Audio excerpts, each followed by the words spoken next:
On nous a trompés. Ce qu'on appelle démocratie et liberté sont devenus en réalité une forme ingénieuse et invisible de dictature économique.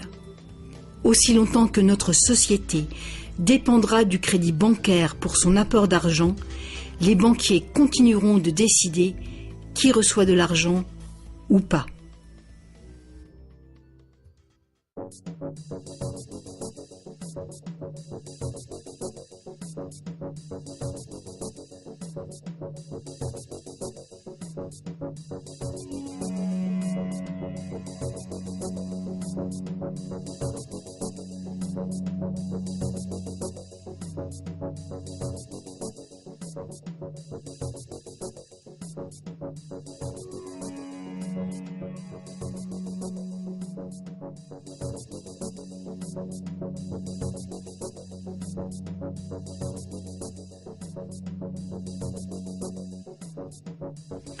Peu de gens savent aujourd'hui que l'histoire des États-Unis, depuis la Révolution de 1776, a été en grande partie une lutte épique pour se libérer du contrôle des banques mondiales dominées par les Rothschild.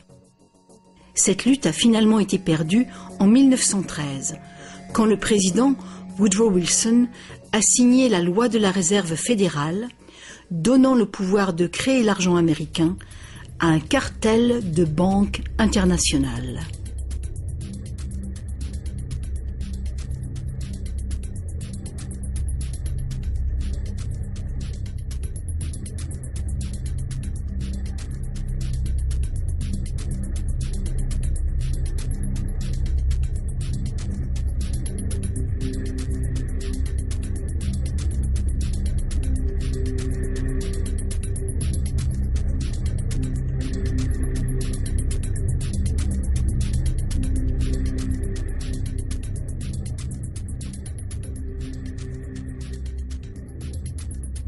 Le pouvoir de ce système est profondément ancré, et le silence des médias et du monde de l'éducation à ce sujet est profond, lui aussi.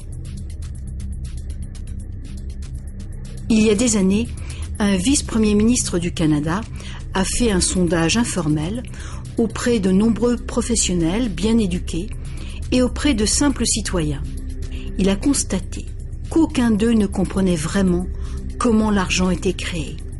En fait, on peut probablement dire que la majorité des gens, y compris les simples employés des banques, n'ont jamais réfléchi à la question. Et vous ?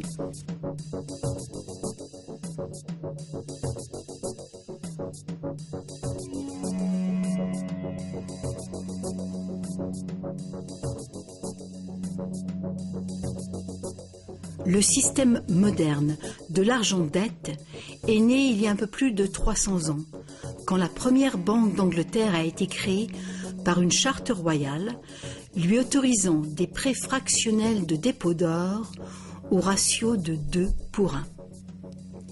Ce modeste ratio était le premier pas.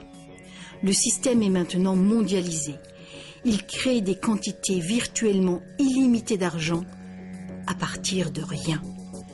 Et presque tout le monde sur la planète est enchaîné à une dette sans cesse grandissante, qui ne pourra jamais être repayée. Est-ce que tout cela serait arrivé purement par accident? Ou est-ce qu'il y a conspiration? De toute évidence, l'enjeu est considérable.